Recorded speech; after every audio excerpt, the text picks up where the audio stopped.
မင်္ဂလာပါခင်ဗျာဒီ vlog ကတော့ဟင်္ဒရာမြို့မှာမိုးငါတစ်မျိုးတည်းပဲစားလို့ကောင်းတာလားအခြားအစားအသောက်ကောင်းတဲ့ဆိုင်တွေရောရှိသေးလားဆိုတဲ့သူတွေအတွက်ပါဒီထဲမှာကျွန်တော်အရသာကောင်းပြီးတော့ဈေးသက်သာတဲ့စားနေကြဆိုင်သုံးဆိုင်ကိုညွှန်ပေးထားပါတယ်ပထမတစ်ဆိုင်ကတော့ဂျေစင်ချေဦးဖြစ်ပါတယ်ဒီဆိုင်ကဥပရဲ့ဖျားအနီးအရိန်နမဟိုတယ်နားမှာရှိပါတယ်သူစီမှာချေဦးနဲ့ပတ်သက်တဲ့ menu အစုံရပါတယ်အခြားစားသောက်တွေလည်းရပါသေးတယ်ဈေးတင်ပြီးတော့အရသာတော်ကောင်းပါတယ်ဒီဆိုင်ရောက်တိုင်းကျွန်တော်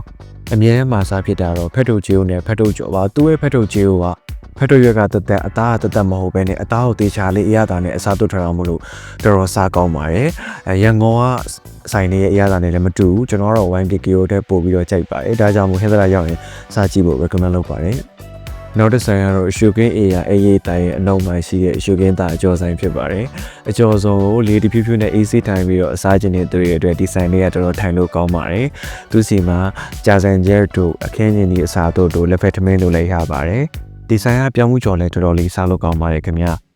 ဆိုင်မှာကတော့တက္ကသိုလ်ကျောင်းသားကျောင်းသူငယ်လေးတွေထိုင်တာများပါတယ်အရသာတဲ့အမတ်တရားကြောင့်ဆိုင်ထိုင်ပြီးစားရတဲ့လည်းရှိပါတယ်ခင်ဗျာတတိယမြောက်ဆိုင်လေးကတော့မြေထားဘူတာနဲ့တရန်ထဲမှာရှိရဲ့ဘောလုံးကွင်းရဲ့အနောက်ဘက်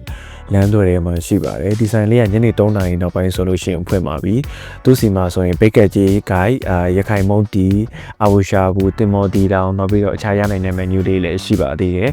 ဘယ်မျိုးဝယ်ရောက်ဘယ်နေရာဝယ်ရောက်အမြင်နဲ့အာဘူးရှာဘူးနဲ့တင်မော်တီတောင်ဆိုင်ပေါ်ဖက်တိုးဆိုင်လိုက်ပြီးတော့ရှာရတဲ့ကျွန်တော်တို့လူမျိုးတွေဒီဆိုင်ကတော်တော်လေးကိုအဆင်ပြေပါတယ်သဘောကျမိတာကတော့ဈေးသက်သာတာရဲ့တန်တန်ရှင်းရှင်းတက်တက်ရရရှိတာတွေကတော့တော်တော်လေးသဘောကျပါတယ်ခင်ဗျာ